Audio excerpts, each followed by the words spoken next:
понять поможет физика. Токи при размыкании цепи. При всяком изменении силы тока в проводящем контуре возникает ЭДС самоиндукции.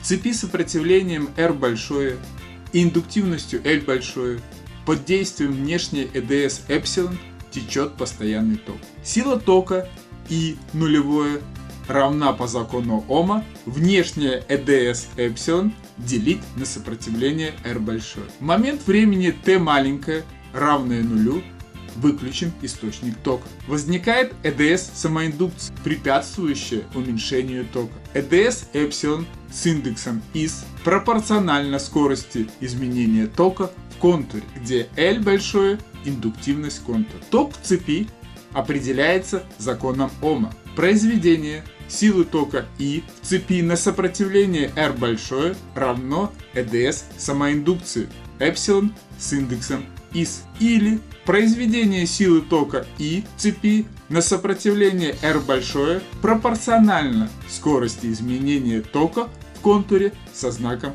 минус. Что понять поможет физика. Сила тока I равна произведению сила тока I нулевое на экспоненту в степени минус t деленное на тау, где тау равно отношению индуктивности L большое к сопротивлению R большое. Тау – время релаксации, время, в течение которого сила тока уменьшается в E раз. Что понять поможет физика. Сила тока I равна произведению отношения ЭДС эпсилон к сопротивлению R большое нулевое на экспоненту в степени минус R умноженное на время t и деленное на L большое. Что понять поможет физика. Построим график зависимости силы тока I от времени t. По графику видно, что при выключении источника тока сила тока убывает по экспоненциальному закону, а не мгновенно. Что понять поможет физика. Токи при замыкании цепи. При замыкании цепи помимо внешней ЭДС эпсилон возникает ЭДС самоиндукции эпсилон с индексом is. Эпсилон с индексом is пропорционально скорости изменения тока в контуре со знаком минус. По закону Ома произведение силы тока I в цепи на сопротивление R большое равно сумме внешней ЭДС и ЭДС самоиндукции эпсилон с индексом is. Или произведение силы тока I в цепи на сопротивление R большое равно разности внешней ЭДС эпсилон и произведение индуктивности контура на скорость изменения тока в контуре. Что понять поможет физика. Сила тока I равна произведению силы тока I нулевое на разность единицы минус экспонента в степени минус t деленное на тау, где сила тока I нулевое равна отношению внешней ЭДС эпсилон деленное на сопротивление R большое, когда время t маленькое стремится к бесконечности. Что понять поможет физика.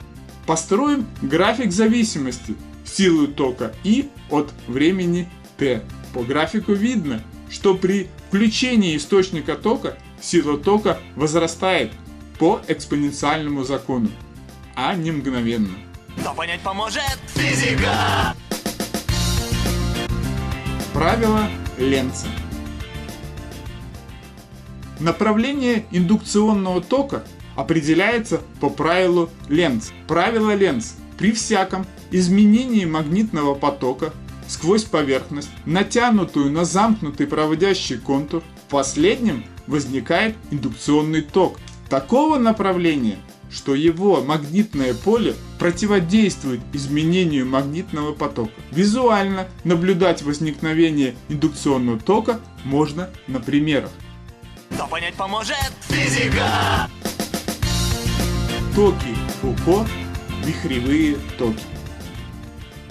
Индукционный ток возникает не только в линейных проводниках, но и в массивных сплошных проводниках, помещенных в переменное магнитное поле. Эти токи замкнуты в толще проводника и называются вихревыми или токами Фуко.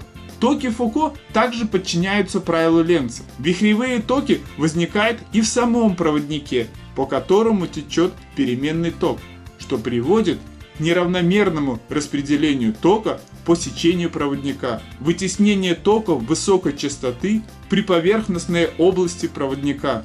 Это явление называется электрическим скин-эффектом. Кто понять поможет? Физика! С физикой ложусь я, с физикой встаю. На уроке физики